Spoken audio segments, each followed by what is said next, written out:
Olá, gente, sejam bem-vindos a mais um encontro do Insight Coletivo. Hoje nós vamos ter uma participação muito especial da doutora Kívia Mota. A gente, como vocês sabem, esse mês de março, a gente fez vários encontros discutindo a saúde mental da mulher especificamente, por causa do dia 8 de março. E hoje a gente vai discutir especialmente a questão da menopausa e da saúde mental, né? Qual é a relação que existe entre menopausa e saúde mental?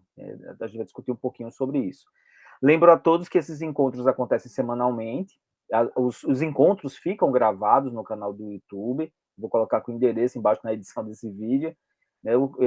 Esses encontros ficam gravados lá, então gratuitamente qualquer pessoa pode assistir. Se a pessoa quiser assistir aqui ao vivo com a gente, bater um papo, trocar uma ideia, é só ela contribuir no financiamento coletivo, né, que fica no catarse.me/insight_coletivo, também vou colocar aqui na edição para vocês verem. É só uma contribuição simbólica para você poder discutir com a gente, participar e construir, porque a ideia aqui é de uma construção de conhecimento coletiva, por isso que o nome do grupo é Insight Coletivo. É uma construção coletiva de ganha-ganha, todo mundo ganha nesse processo de ensinar e aprender, né? Então, é basicamente essa a ideia, tá? A gente tem esses encontros próxima semana, vai ser um pouquinho diferente, próxima semana a gente vai fazer um encontro ao vivo, no estúdio, né? A transmissão vai ser feita pelo YouTube, então a gente vai ter convidados ao vivo, a gente vai fazer uma discussão um pouco diferente do que a gente tem feito tradicionalmente, que já é fruto, inclusive, do financiamento coletivo, com esse recurso que eu já estou contratando um estúdio para fazer esse encontro ao vivo, e a gente poder fazer uma entrega mais interessante, né? Assim, tornar a experiência das pessoas aqui nesse grupo mais interessante e mais aprimorada, essa é a ideia, tá bom? Então, e a gente pode participar desse encontro ao vivo ou a gente vai participar só online? Não, as pessoas do grupo vão receber o link da mesma forma, vão entrar pelo Google Meet da mesma forma e vão estar participando ao vivo. A gente vai estar lá na mesa do estúdio. Não presencial, né? Sendo online. Da mesma forma, as pessoas do grupo vão estar, a gente vai estar lá na mesa, mas vocês vão estar no Google Meet ao vivo com a gente. A gente vai poder interagir, conversar da mesma forma. A diferença é que no YouTube também vai estar ao vivo. Só que as pessoas do YouTube não vão ter acesso ao Google Meet, elas não vão poder interagir com a gente. Elas podem interagir pelo chat, de outra forma, mas quem está no grupo é que vai poder interagir, conversar. Eu achei bem interessante essa sua ideia. Eu entrei, quando eu vi, eu faço parte eu entrei no financiamento, porque eu acho interessante, é um tema que me atrai. Sim, pois é.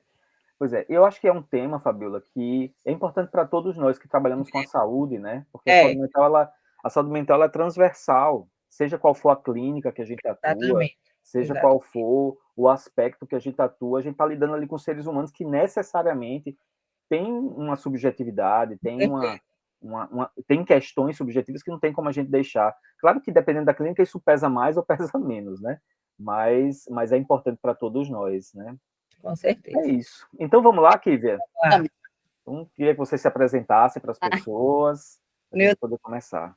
Meu nome é Kívia Bezerra Mota, eu sou médica, formada pela UFRN, na turma aí da doutora Fabiola. E eu sou ginecologista obstetra, e eu andei passeando, né, pelas subespecialidades da ginecologia. Eu comecei fazendo medicina fetal, né, e depois passei por ultrassom, até que logo uns 3 anos depois eu fui fazer reprodução. E quando teve uma época que eu disse, não, eu preciso sair de Natal, estava cansada, estava já meio, como dizem os espanhóis, aburrida, e eu digo, eu quero passar um tempo fora.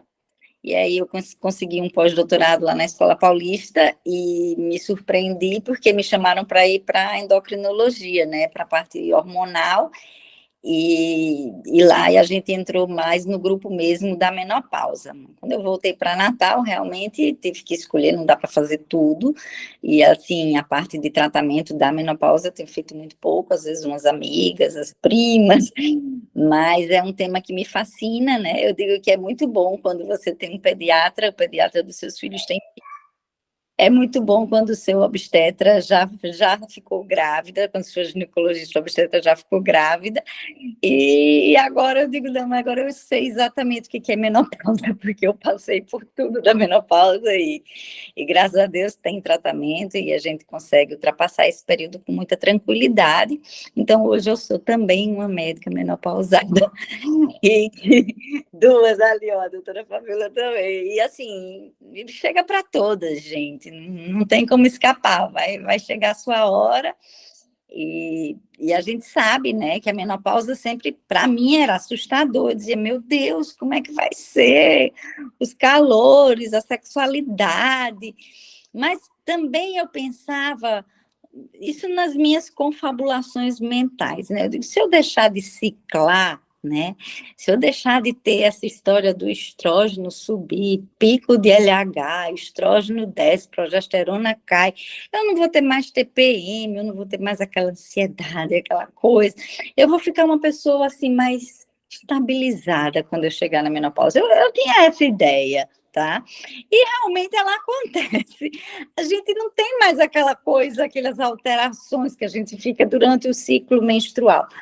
Porém, a menopausa, ela traz muitas consequências, não por ela em si, a menopausa, faltou o hormônio, vai fazer mal a você, você vai entrar em depressão. Não é a falta do hormônio que faz você passar pelos transtornos. São as consequências da falta do hormônio no seu corpo que levam às alterações, né? Então, a gente sabe que hoje em dia a mulher é muito cobrada, né? Então, assim, o padrão de beleza, você cai, você está entendendo? Cai, você aparece flacidez facial, aparece um monte de coisa da doutora Fabíola que faz essa parte de rejuvenescimento. E isso é chocante, porque a mídia, ela exige que você esteja linda sempre, e isso não vai acontecer para sempre. Então, assim, essa aceitação dessa mudança corporal, né, é uma coisa que precisa ser muito bem trabalhada, e muita gente se entristece, se olha no espelho e diz, meu Deus, eu estou feia, eu estou velha. Existe um ganho de peso normal na menopausa, de que eu, por exemplo, sou uma pessoa que passei 30 anos pesando 50 quilos. Eu entrei na menopausa e cheguei a 64, entendeu? Então, assim, o ganho de peso é notório, você não tem muito o que fazer, você diz, meu Deus, eu só faço ganhar peso, então vai fechar a boca, exercício físico, e você consegue, né? Então, as outras alterações que acontecem em relação à sexualidade, né? Então, a gente sabe que essa falta do estrógeno, ela leva a uma atrofia, uma síndrome chamada síndrome gênito-urinária. Então, ela leva uma atrofia vaginal e que a libido, ela também passa pela lubrificação vaginal, ela também passa pelo trofismo vaginal, tá certo? Então, para você se excitar, o desejo não, mas a excitação, ela passa por um trofismo vaginal. E quando esse trofismo está prejudicado, então todo o ciclo, né, o ciclo desejo, excitação, orgasmo, ele fica prejudicado. Então, isso vem frustração, tudo isso leva às consequências que o doutor Adriano falou aí, em relação aos transtornos psiquiátricos mesmo, né, de depressão, ansiedade.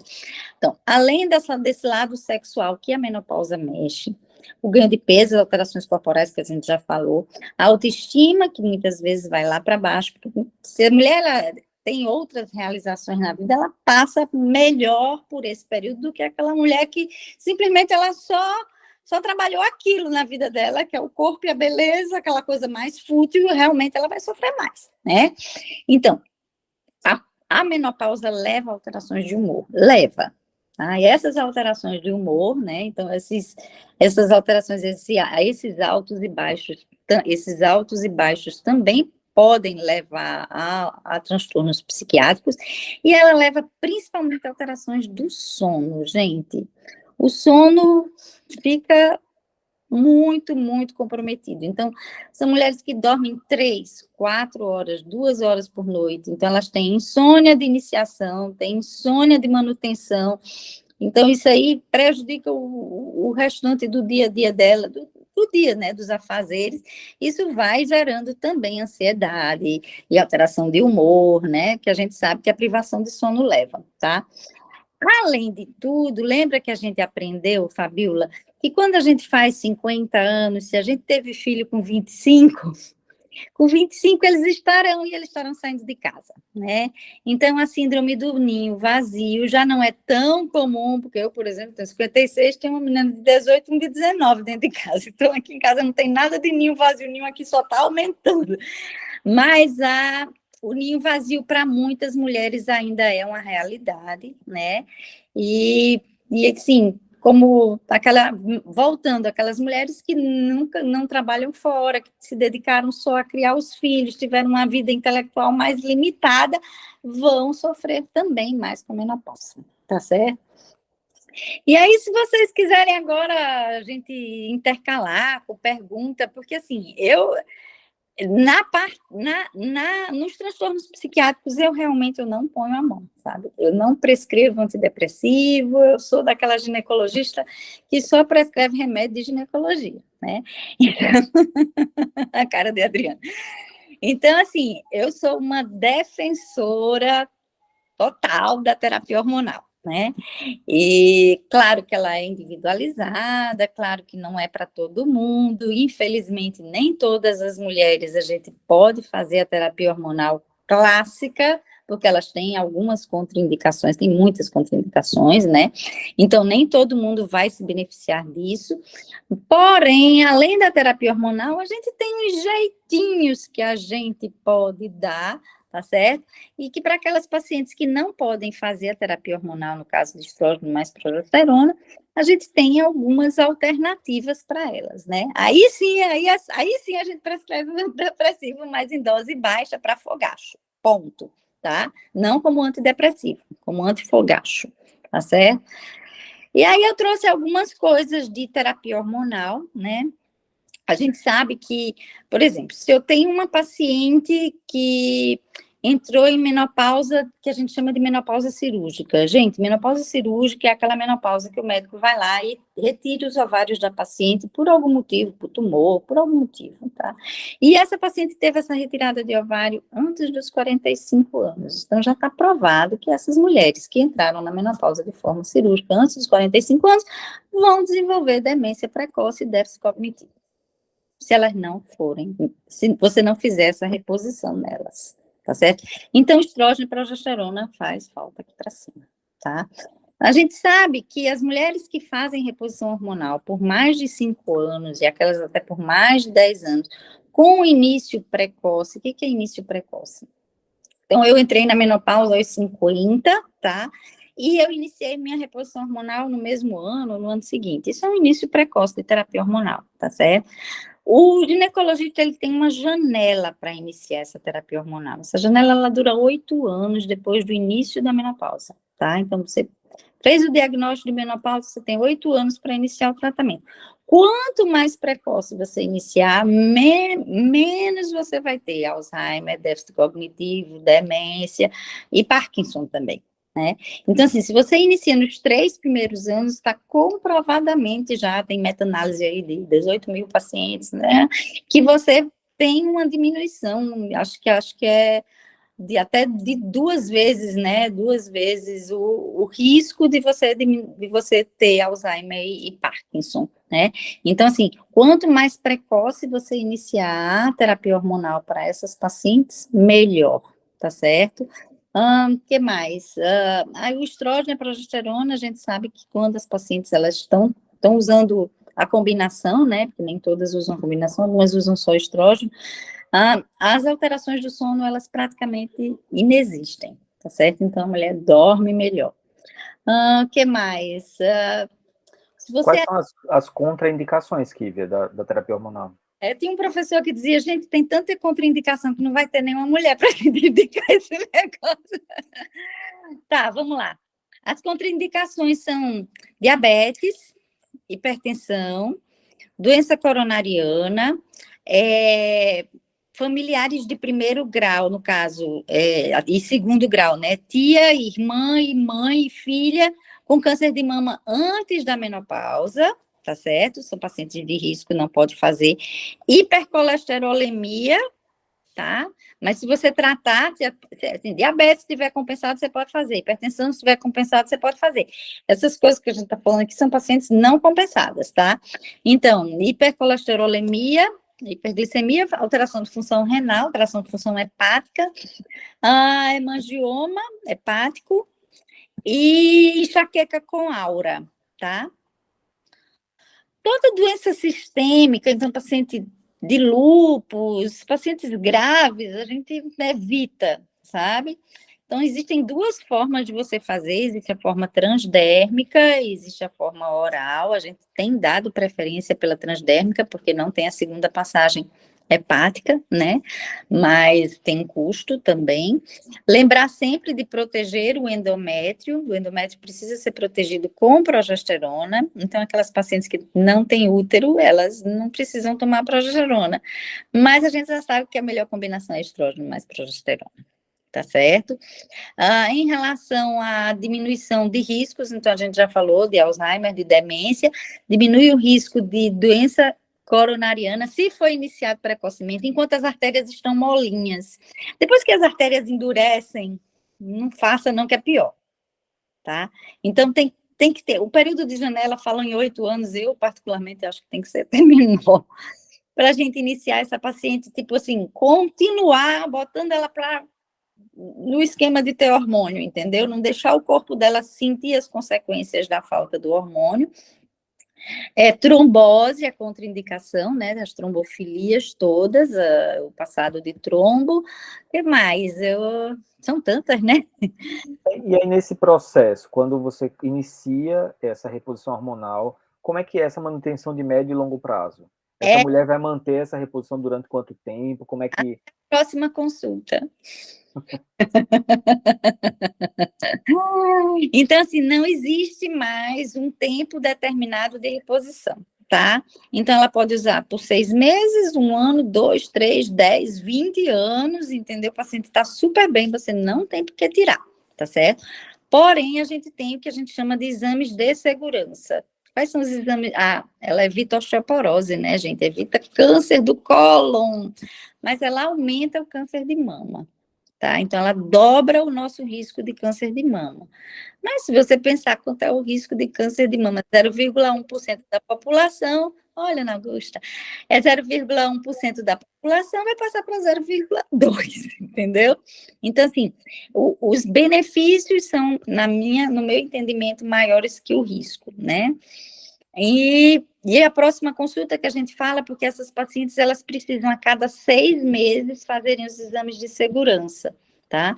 Então, quais são eles? Colesterol, hemograma, glicemia, função hepática, função renal, basicamente, tá? E a mamografia anual, para todas. Então, paciente que não tem mamografia, paciente que tem mamografia há mais de 1 ano, a gente simplesmente fecha, passa a chave e não vai fazer. Tá? Porque, assim, o câncer de mama é o que nos preocupa na terapia hormonal, tá certo? E é isso, colonoscopia depois dos 50, que mais? A cada 5 anos, e são esses protocolos, né, que a gente obedece, e não tem tempo. Você pode fazer reposição enquanto suas consultas seus exames estiverem todos normais, você pode continuar e manter a sua terapia hormonal sem problema algum. Tá certo? E eu acho que tem muitas vantagens, né? Essa coisa do cognitivo, essa coisa da prevenção de Alzheimer, diminuição do risco, prevenção não, né? Diminuição do risco de Alzheimer, eu acho que é muito bom, né? Demência é uma coisa que ninguém quer.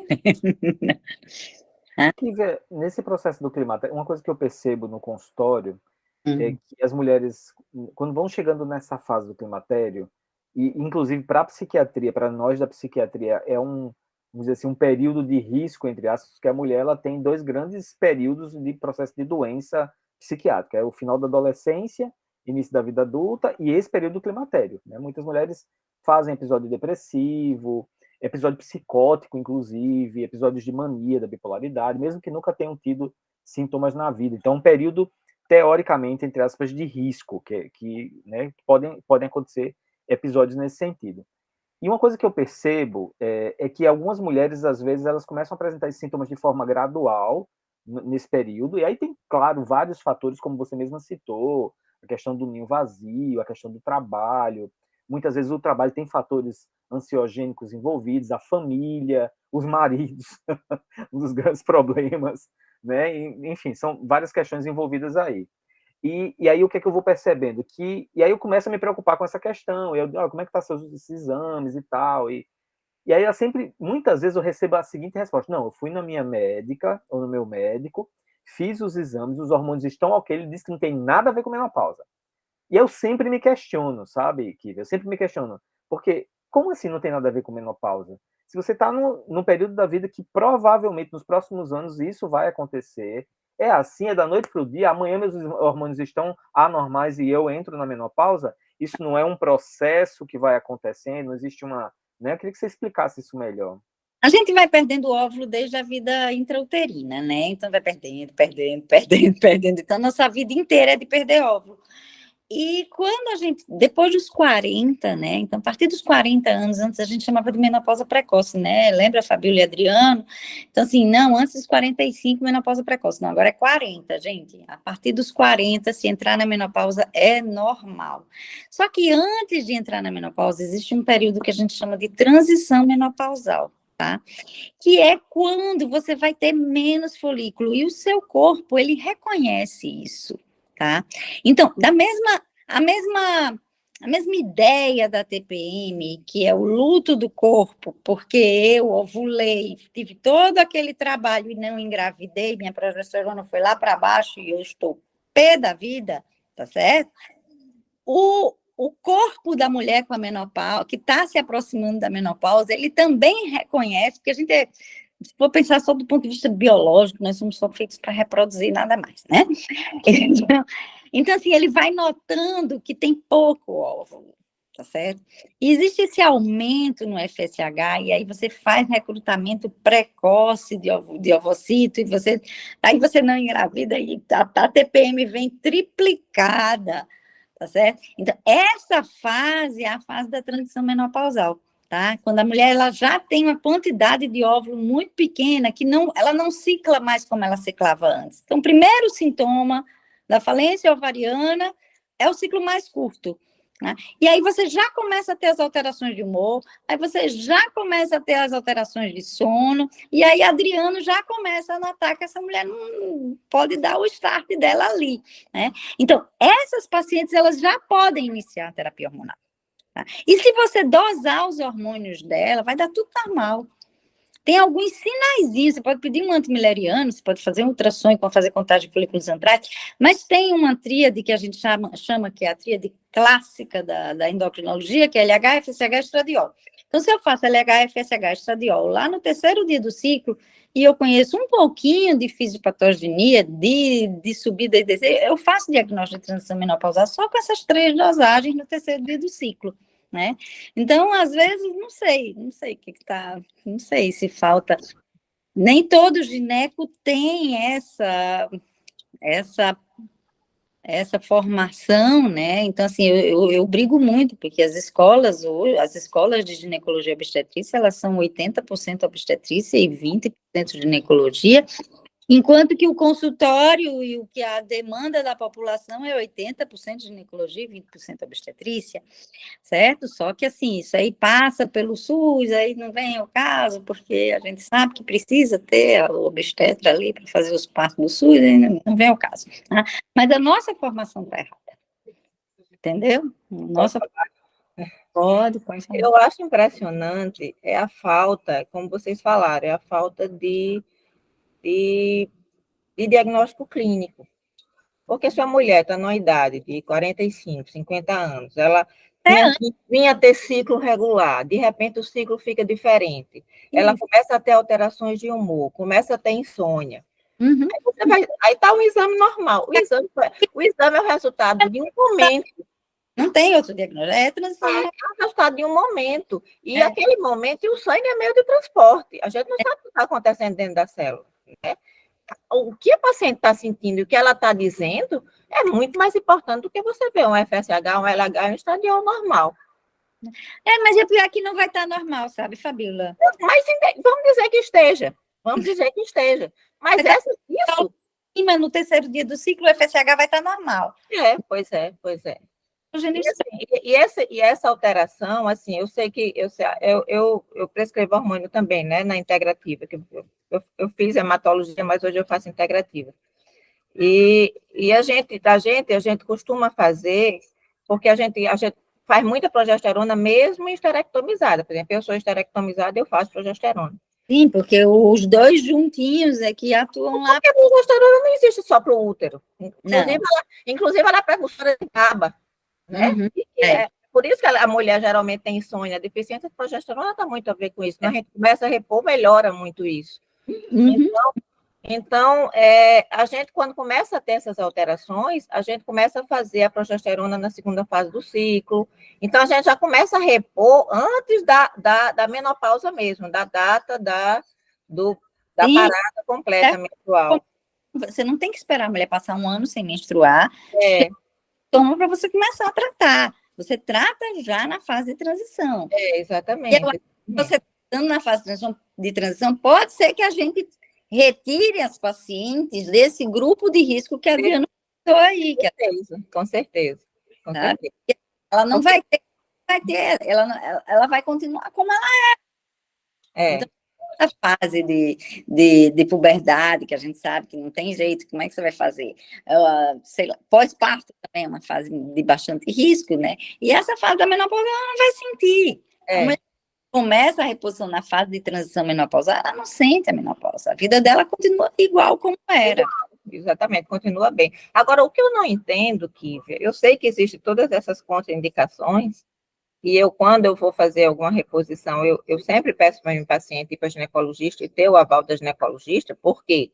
Porque mesmo que eu acho que precisa fazer, eu tenho medo de depois ela ter um problema e me culpar. Então, eu sempre não, vá para o seu ginecologista, veja se ela vai liberar tudo. Mas o que eu não entendo é ter contraindicação de diabetes, hipertensão, doença cardiovascular. Se todas essas doenças pioram com a obesidade e a terapia de reposição melhora a obesidade. Não dá para entender certas coisas. Mas são pacientes que já têm isso como doença prévia. Mas vai piorar. Eu sei, Fabíola, mas acontece que você tem um risco aumentado de fazer diabetes, piorar o diabetes. São contraindicações de vasculopatia. Por causa da vasculopatia, não é só por causa do peso. O problema é a vasculopatia, entendeu? Ela já tem vasculopatia em parte, porque ela também melhora endotélio vascular. Desde que esse endotélio esteja mole. Se é um endotélio já endurecido... não tem mais o que fazer. Vai melhorar, ela não vai melhorar, ela vai piorar, ela vai liberar, vai soltar a placa e vai fazer infarto. Ela vai infartar. Não sei se é por causa disso. É a história do câncer de mama. O câncer de mama, o maior fator de risco para câncer de mama é a obesidade. Mas eu sei o fator de risco para obesidade, mas acontece que essa paciente, o maior fator de risco para câncer de mama é a presença de BRCA1 e 2 positivo. Esse é o maior fator de risco. Que é um fator, não é não. Sim. Isso é um gene herdado silenciado. Sim, a gente vai ativar esse gene. Esse é o maior fator de risco. Naquelas que tem, esse é o maior fator de risco. Não é o maior fator de risco populacional, mas naquelas que tem, é o maior fator de risco. Aí onde é que você encontra isso? Você encontra isso em pacientes, parentes de primeiro e segundo grau que entraram na menopausa. Eu acho que não, isso eu não discuto. Eu acho que isso eu não discuto, e eu acho que realmente existe esse risco, com certeza, mas mas as outras coisas eu discuto realmente. Eu não entendo por quê. Contraindicar por causa disso. Por causa da vasculopatia, tá? Elas vão fazer AVC e vão fazer IAM. É só por causa desses dois riscos. Eu imagino que devam existir meta-análises que justificam né, o aumento do risco, né? E uma outra coisa, então assim, e o que é que eu faço nessas pacientes? Então elas estão condenadas a não ter terapia hormonal, e aí vão ter sua síndrome geniturinária, vão ter seus fogachos, vão ter suas alterações de humor, vão ter distúrbio do sono. Não, gente. Se eu não posso fazer estrógeno e progesterona para essas pacientes, eu posso fazer um monte de coisa. Eu posso fazer estrógeno local, né, vaginal, tá? Que melhora muito o trofismo, melhora a questão da sexualidade, do desejo, da excitação, tá certo? Eu posso fazer antidepressivos em baixa dosagem para fogachos, não é isso? O que mais que eu posso fazer? Eu posso fazer, vamos lá, soja, extrato de soja, não para câncer de mama, né? Porque a gente sabe que também o fitoterápico é contraindicado em pacientes de risco para CA de mama. Mas, assim, você tem muitas alternativas que você vai fazer, que você pode usar para esses pacientes. Então, hidratação vaginal, laser, radiofrequência, você tem inúmeros mecanismos para fazer com que a vida sexual dela esteja bem, a estimular exercício físico para que a história da percepção corporal, da autoestima se mantenha, tudo isso é prevenção de doença mental, né? É o meu... Deixa eu perguntar uma coisa, existe é uma impressão minha, eu não sei se isso existe ou se é uma impressão, às vezes eu tenho a impressão que existe uma corrente oposta à questão da reposição, assim, é como se alguém pensasse ativamente que a reposição é errada, a gente não deve fazer reposição. Existe isso? Alguém que pensa... O que aconteceu foi que, eu não sei exatamente em que ano foi. Antigamente, quando eu terminei gineco, todo mundo fazia terapia hormonal. Todo mundo tinha que fazer. Era para todo mundo.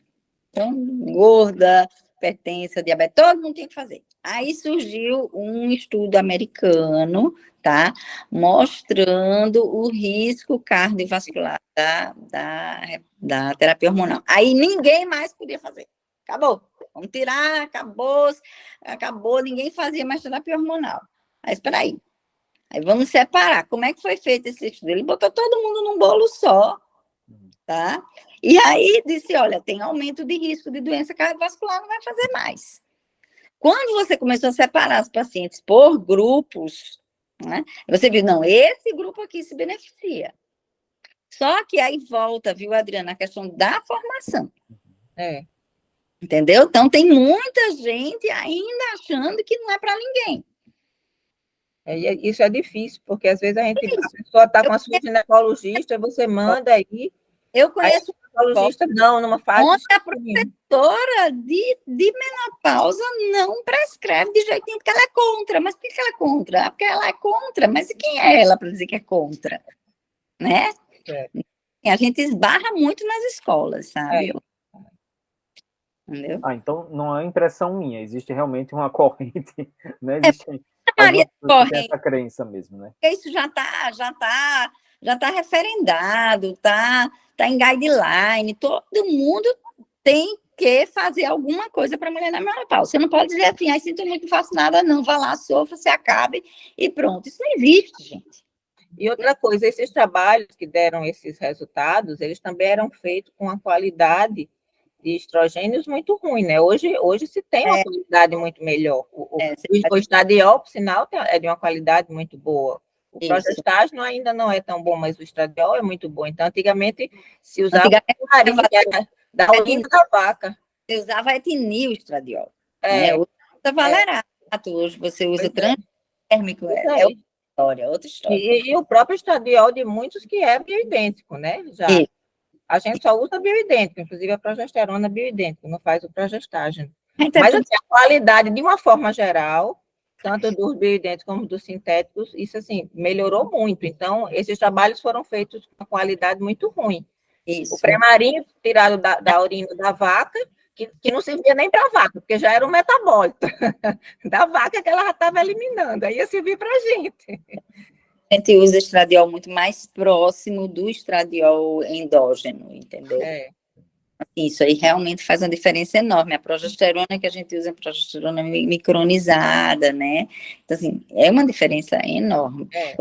Por exemplo, no meu caso, tá? Vou falar da minha terapia hormonal. Eu uso transdérmica, tá? Então, eu me protejo meu fígado, não tem absorção, eu uso transdérmica. E a minha progesterona é uma dose bem baixinha, porque eu uso um DIU de progesterona. Entendeu? Eu faço a minha reposição, eu faço também.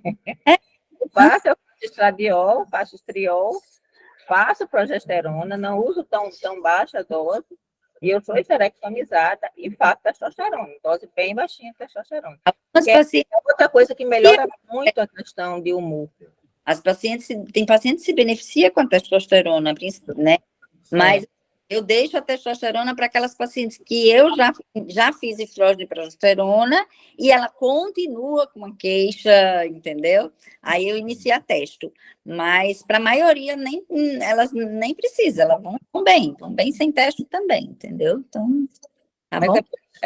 A testosterona, porque assim, às vezes se pensa muito em questão de libido, né?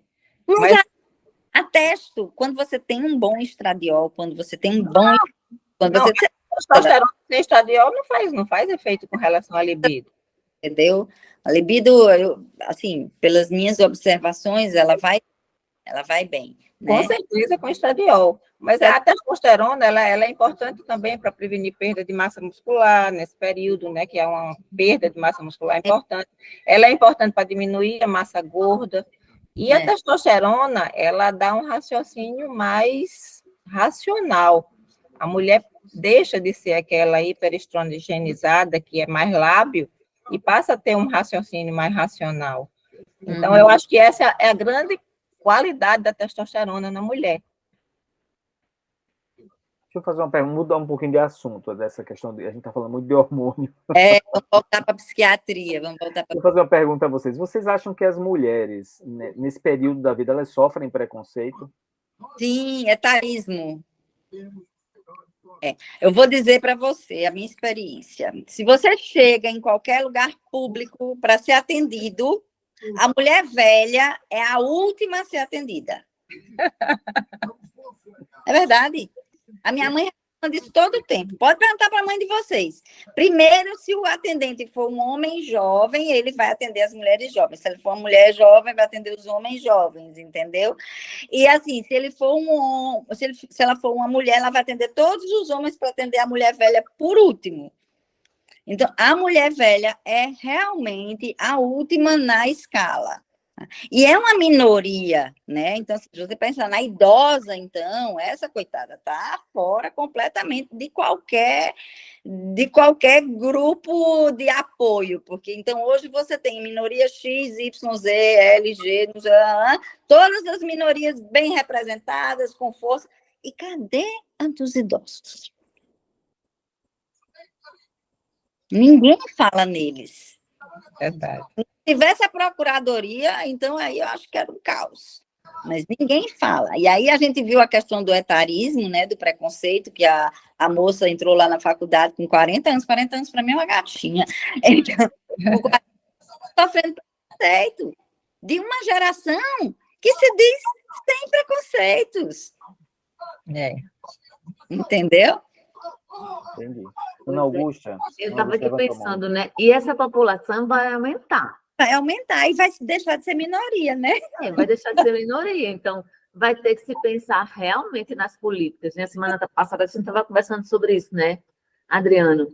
E aí, eu fico pensando, como é que a gente vai lidar com essa mudança, né?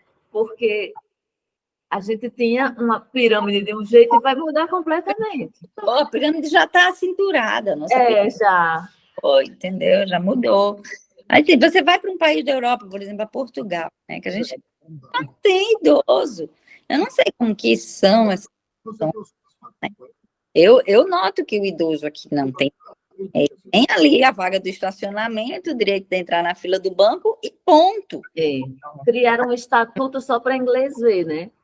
O carinho, você está entendendo? A empatia, eu acho que você vence qualquer preconceito, na minha opinião, é estimulando a empatia, não é estimulando briga, tá? É estimulando a empatia. Se coloque no lugar dele e aí você vai conseguir sentir o que ele sente, né? Tentar sentir o que ele sente e você vai deixar, o seu preconceito vai acabar.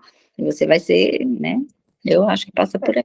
Eu concordo, você tem razão, mas a minha pergunta era especificamente na mulher pós-menopausa. Se você acha que essa mulher ela sofre preconceito. Essa mulher que entrou nesse processo, que sofre esses fogachos, que começa a aumentar o peso, que tem insônia. ela nem fala que entrou na menopausa, tem vergonha de dizer que está na menopausa.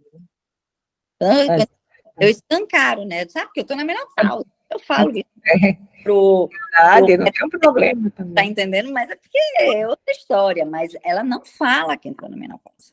Ela tem vergonha de dizer que entrou na menopausa. É como se ela fosse murcha, como se ela não É como se fosse uma legião, né? fosse uma lesão. Ela sofre, sim. Sofre preconceito dos homens, sofre preconceito das mulheres mais jovens, né, que estão ciclando ainda. Nossa, você já tá na menopausa, é assim, sabe? Você tá acabada. Tem isso sim, né? Então, né? E aí, Ana Augusta, o que você acha? Porque para mim, que sou ginecologista, não vou sentir preconceito. Eu acho que sim, existe o preconceito, sim. E o pior é que, como tem tudo isso dos hormônios, sem querer voltar a falar dos hormônios, mas como a gente sofre muito nesse período, eu tive muita sorte que não passei por esses sofrimentos, assim, não tive fogaço, não sei o quê. Mas, como geralmente está em sofrimento, então ela já se sente assim, oh meu Deus, sabe, ó céus, ó dor, né? Então já está no momento de sofrimento, aí vai dizer que está na menopausa, não. Aí vão dizer, coitadinha, você está sofrendo muito, né? Por isso que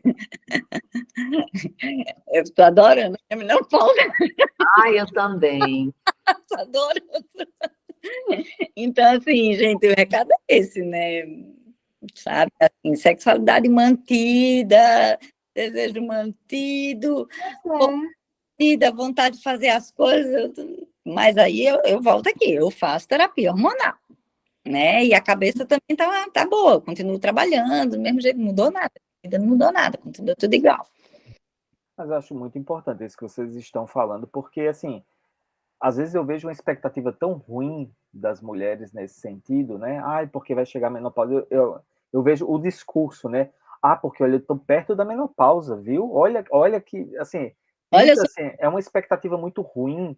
E É. às vezes até eu acho que encarado como se fosse um processo de doença. Sabe assim, olha, é um período, às vezes encarado como se fosse um processo de doença que eu tenho como se eu precisasse tratar a menopausa. Não é isso. Não é um processo de doença, não é, e aí, é por isso que eu estava perguntando essa coisa do preconceito, porque eu tenho essa leitura mesmo, o preconceito às vezes está na própria pessoa, né? Ela tem vergonha dessa fase, desse momento, e isso por si já é um dos fatores para gerar esse sofrimento psíquico e esse sofrimento que gera muitas vezes ansiedade, melancolia, né? Um processo de doença que, enfim, faz esse risco aumentar. Não tem dúvida, você está entendendo, mas assim, vem muito também da aceitação do processo nascer, crescer, reproduzir. Eu acho também. Né?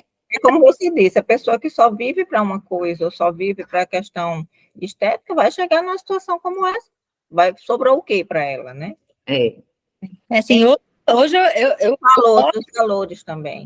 Eu gosto de envelhecer, eu estou curtindo envelhecer, porque eu acho que eu estou muito mais lúcida, né? Eu acho que eu estou muito mais calma, eu acho que eu estou muito mais lógica. Augusta, que me conhece desde os 10 anos de idade, Fabíola, que me conhece desde os 17, hoje eu sou uma pessoa muito mais tranquila. Teve muitos ganhos, então, né, Kívia? Eu acho que, pelo menos para mim, é um engrandecimento, entendeu? Eu acho que eu estou na grande fase da minha vida também. Pelo contrário, eu estou adorando essa fase da minha vida. A maturidade, não tem preço, né? Eu ontem. Como é, Kívia? Eu sou muito mais eu hoje do que eu ontem. Eu ontem não era tão legal como eu sou hoje. Entendeu? Mas eu acho que isso ainda está muito preso, esse sofrimento, ao preconceito com a velhice. Né? Sim. As pessoas têm muito medo de envelhecer. E a menopausa é como se fizesse parte do pacote. É porque a menopausa ela tem um marco, né? O homem não tem esse marco. A gente tem um marco, que é a ausência da menstruação. Então, assim, chegou. Né? É como se a mulher ficasse menos mulher, né? Tem uma frase, não sei se vocês já ouviram, conhecem, que diz, a gente deixa de ser fábrica para ser só parque de diversões. Então, todo mundo devia encarar assim, né? Não tem mais medo de engravidar, Exato. nada, é ótimo. Agora, uma coisa interessante que você falou aí é que, assim,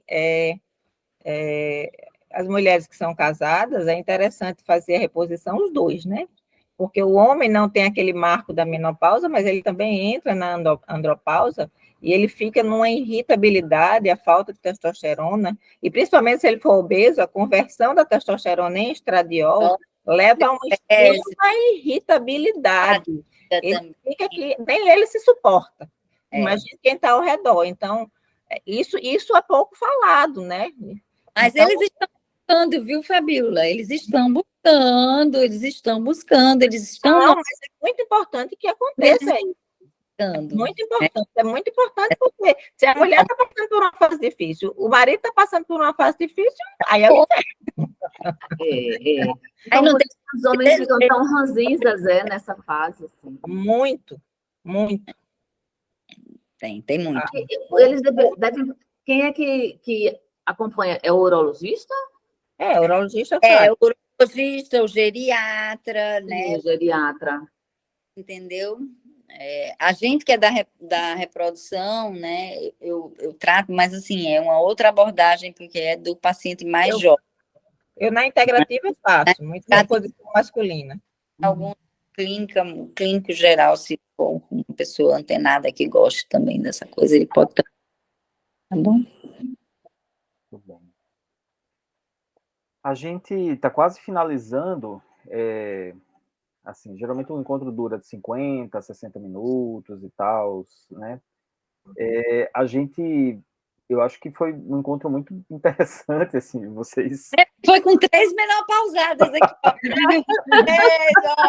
Incrível, né? Porque esse grupo tem pessoas mais jovens, mas vieram só as menopausadas. Olha aí o preconceito. Não é ótimo. É coincidência, né? A gente, todo mundo aqui é expert no assunto. Mas então, pois é, mas eu acho que foi interessante justamente por isso, que vocês vieram em causa própria. Vocês estão falando de coisas que vocês conhecem e podem opinar propriamente, não só pelo conhecimento científico, mas pela experiência. Pessoal, sim, é muito importante. Né? Então é isso, gente. Queria agradecer muito, viu, a presença. Quer participar mais, viu? Pode me chamar, que eu vou vai ser um prazer. Você é uma querida. Uma querida. Vai ser um prazer enorme. Eu queria agradecer muito, viu, Kiva, a sua presença, a Fabíola também, a Ana Augusta.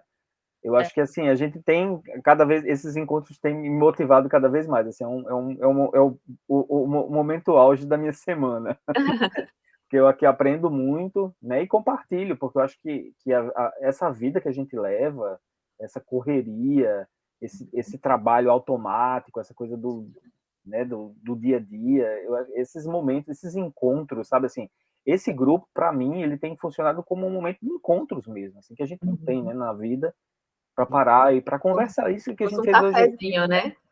Pois é. Felicidade, né? Não deixa de ser um momentinho de felicidade, tão bom. A gente poder conversar e trocar experiências, isso é muito, muito importante.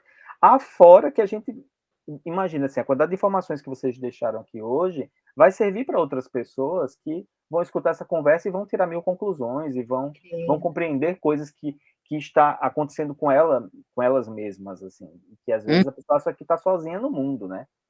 Quando a pessoa escuta outra pessoa passando por isso, ela consegue compreender que não está sozinha e que existe alguém, sim, que passa por aquilo e aí há uma identificação e as coisas passam a fazer sentido. Eu acho isso muito, muito mágico, assim, muitas vezes.